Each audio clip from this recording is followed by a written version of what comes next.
Joe Frazier went down on one knee 4 seconds after he told Bruce Lee to hit him. Just dropped, right there in Madison Square Garden, in front of 20,000 people. The undefeated heavyweight champion of the world on one knee, gloved hand on the canvas, trying to process what just traveled through his jaw and into his brain in the time it takes to blink twice. Madison Square Garden, New York City, March 8th, 1971, Monday night. The most famous boxing venue in the world, Joe Frazier has just successfully defended his heavyweight title. Unanimous decision, dominant performance. He is undefeated, 26 wins, 0 losses. The man who beat Muhammad Ali 2 weeks ago in the fight of the century, Smokin Joe Frazier, the most relentless pressure fighter boxing has ever seen. The left hook that has ended careers. After championship fights, Madison Square Garden traditionally hosts exhibition demonstrations, entertainment for the crowd, celebrities, guests, fighters showing techniques. Tonight is no different. Frazier is still in the ring, still wearing his gloves, white Everlast shorts, championship belt around his waist. The crowd is electric. 20,000 people who just watched their champion destroy another contender. The ring announcer introduces various guests, former champions, boxing legends. The crowd applauds. Then someone at ringside mentions Bruce Lee is here, the martial artist, some television work, the Green Hornet, teaching actors in Hollywood. Frazier hears the name, doesn't recognize it, doesn't matter. Sees opportunity for entertainment. Bring him up, Frazier says into the microphone. His voice carries through the arena. Let's see this kung fu everyone talks about. The crowd laughs. This is boxing territory, Frazier's territory. Martial arts is movies, boxing is real. Everyone here knows that. Bruce Lee is sitting ringside, dark jacket. He came to watch boxing, study movement, learn. He's always learning. He hears his name called, feels 20,000 eyes turn toward him. The ring announcer repeats, Bruce Lee, martial arts instructor, please join us in the ring. Bruce stands, removes his jacket, climbs the steps, ducks through the ropes. The crowd sees him clearly now. Small, lean, barefoot, black pants, no shirt. Next to Joe Frazier, the size difference is extreme. Frazier is 6 feet tall, 205 pounds, heavyweight champion. Bruce is 5'7", 140 pounds. The contrast is absurd. Frazier walks toward Bruce, gloves up, championship stance. He's not aggressive, just confident. The supreme confidence of a man who 2 weeks ago beat Muhammad Ali, who has never lost, who believes boxing fundamentals and size and power beat everything else. He stops 3 feet from Bruce, looks down, smiles. You do karate, right? Frazier's voice is friendly, casual. He's entertaining the crowd. Show everyone, do some moves, making it a show. Bruce stands quietly, doesn't respond, just watches. Frazier interprets this as nervousness, says louder, playing to the crowd, come on, don't be shy. This is Madison Square Garden. Show these people your martial arts. Bruce says calmly, I'd rather not. Frazier laughs, so does the crowd. The little martial artist is intimidated. Frazier decides to push, not maliciously, just the natural instinct of a champion who owns this space. Tell you what, Frazier says, raising his gloved hands in front of his face. Hit me, right here. He points to his jaw with his glove. Give me your best shot. Let's see if kung fu can touch a real fighter. The arena goes quiet. This is different now. This is a challenge. Press photographers at ringside raise cameras. This is news. Heavyweight champion challenging martial artist. The size difference. The venue, the witnesses, film cameras start rolling. Sports journalists lean forward. Bruce looks at Frazier, says, "You're sure?" Frazier drops his hands completely, arms at his sides, chin up, exposing his jaw. "I'm sure, right here, your best shot, I won't even block." He's done this before. Let sparring partners hit him. Training exercise, conditioning. He can take punches from heavyweight boxers. This small martial artist won't hurt him, might not even reach him properly. Bruce stands naturally, no formal stance, just standing.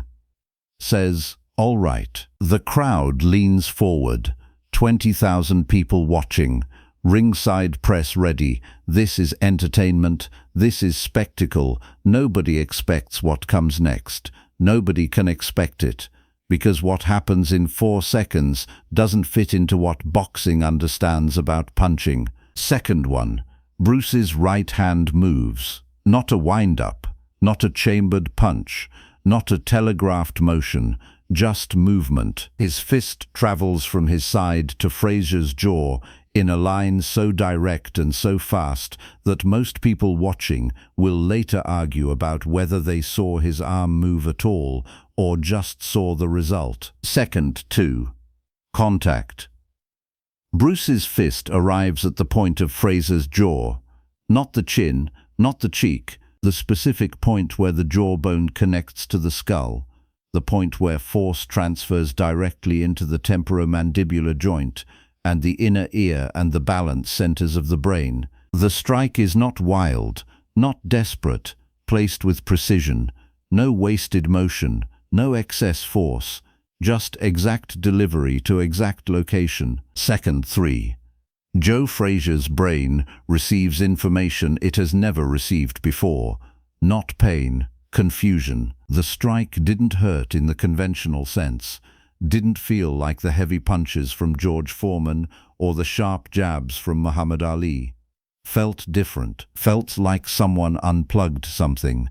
His balance system sends emergency signals. His legs receive conflicting information. The world tilts. Second 4. Frazier's right knee touches the canvas. Not a knockdown in the boxing sense, not unconscious, not hurt, just down, his balance completely compromised. One knee on the mat. His gloved hand reaches out, touches canvas for stability. He's conscious, he's aware, but his body has stopped responding to commands properly. 20,000 people in Madison Square Garden are completely silent. The referee rushes over. This wasn't supposed to happen. This was exhibition, entertainment. The heavyweight champion is on one knee. "Joe, you okay?" Frazier nods. He's okay, physically fine, just confused. His balance is returning. Slowly, he pushes himself up, stands, tests his legs. They work, but different. Like they forgot how to work for 4 seconds and are just now remembering. He looks at Bruce.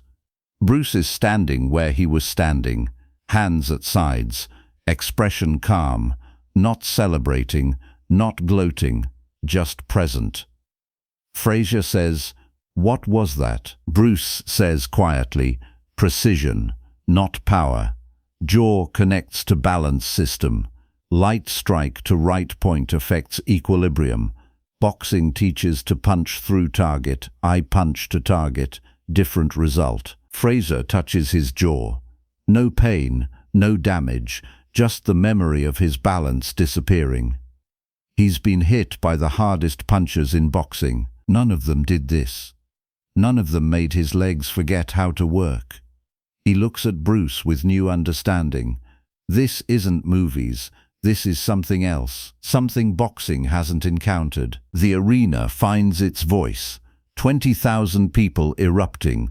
Half don't know what they saw. Half are arguing already. Press photographers, cameras clicking, film rolling. The ring announcer doesn't know what to say. This wasn't on the program. Frazier extends his glove. Bruce shakes it. Frazier pulls him close, says so only Bruce can hear. "You could have hurt me. You didn't. Thank you." Bruce nods, says, "You invited demonstration. I demonstrated. No need for damage." Frazier smiles. The genuine smile of someone who just learned something valuable. That kung fu stuff is real, huh? Bruce says, if you know the systems, the body has systems. Boxing knows some, martial arts knows others. The exhibition continues, other demonstrations, but nobody's watching. Everyone is talking about what just happened. The champ went down, one knee, 4 seconds.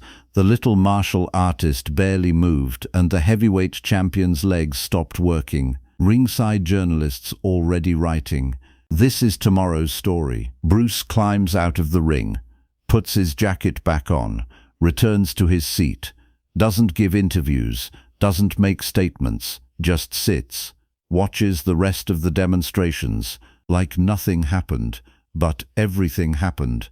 Film cameras captured it. Press photographers got it from every angle. 20,000 witnesses saw it. The moment can't be denied or dismissed. After the event, Frazier is asked about it. Press conference, dozens of reporters. "Joe, what happened in the ring with Bruce Lee?"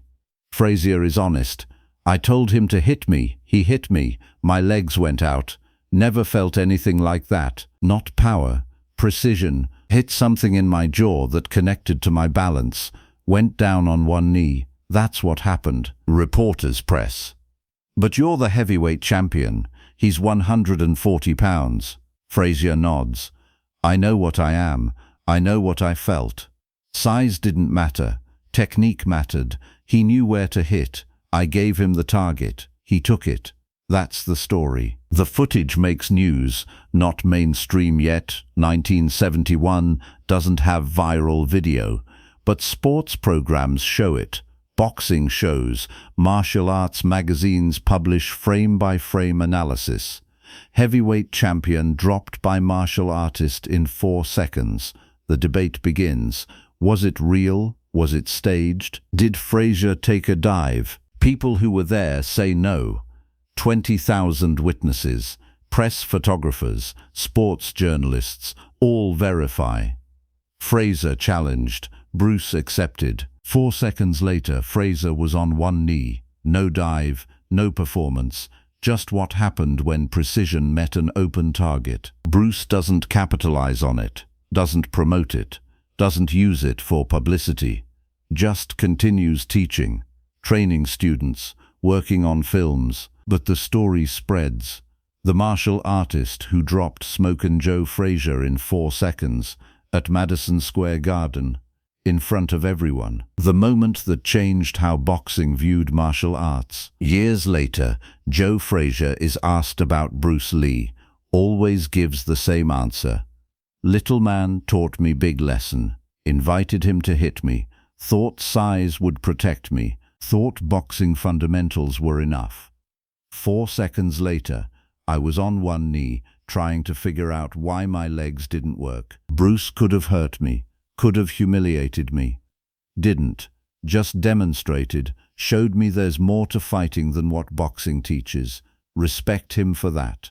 Always will." The film footage still exists, archived. Sports historians have it. Martial arts documentaries use it. Frame-by-frame analysis shows Bruce's strike. Clean, direct, perfect placement. Frazier's reaction, immediate, involuntary, real. 4 seconds that proved precision beats power when you understand systems deeply enough to interrupt them. 20,000 people witnessed it. Film cameras recorded it. Press photographers captured it, and everybody learned that an invitation to hit me from a confident champion can become a history lesson in 4 seconds when the person accepting that invitation has spent 20 years learning exactly where to hit and exactly what happens when you do. Joe Frazier made history that night, just not the history he intended.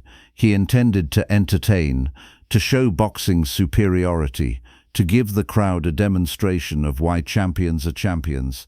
Instead, he gave them something else, a demonstration that there are levels of understanding about the human body that boxing hasn't reached. That precision can defeat power, that 4 seconds is enough time to completely revise what you thought strength meant, and that sometimes the most valuable lessons come from the challenges you issue confidently to people you underestimate completely.